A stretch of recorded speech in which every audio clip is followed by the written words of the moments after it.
Hello दोस्तों।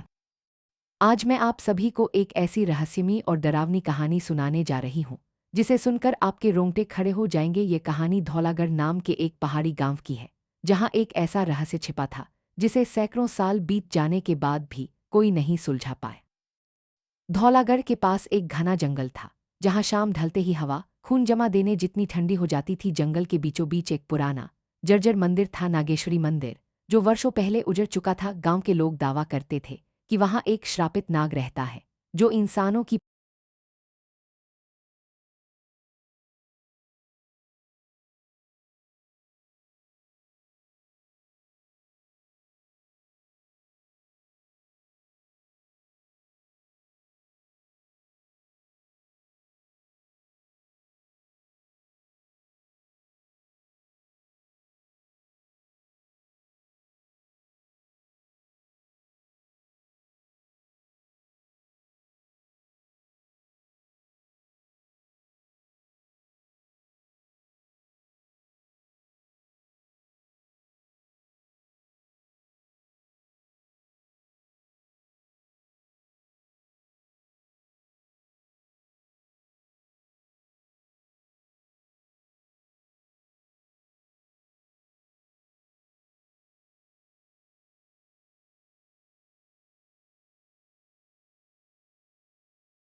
गांव का नियम था कि सूरज ढलने से पहले कोई जंगल की तरफ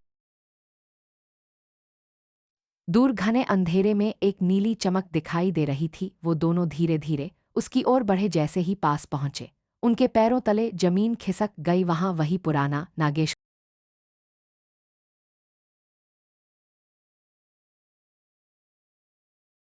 दोनों डर के मारे भागने लगे, लेकिन नाग उनके पीछे पीछे रेंग रहा था। तभी मंदिर की पुरानी टूटी घंटी अचानक अपने आप बज उठी। जैसे ही घंटी की आवाज गूंजी, नाग पीछे हटने लगा। उसका फन कांप रहा था और वह दर्द से तड़पकर अंधेरे में गायब हो गया। किसी तरह दोनों भागकर गांव पहुंचे, लेकिन कहानी यहीं खत्म नहीं हुई।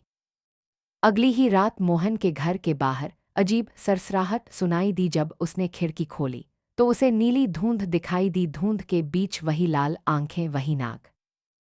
मोहन चीखने ही वाला था कि नाग की फुफकार से पूरा घर कांप उठा। कुछ ही पल में कमरे का दिया अपने आप बुझ गया और मोहन के सामने अंधेरा छा गया।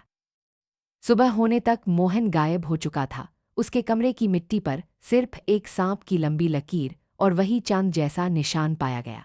गांव में हड़कंप मच गया। जय पूरी तरह डर गया। उसे हर रात अपने घर के बाहर फुफकार सुनाई देती, जबकि कोई नहीं होता। उसने पुजारी से मदद मांगी।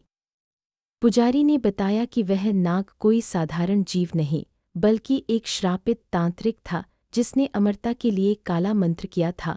मंत्र उल्टा पड़ गया और वह नाग बन गया।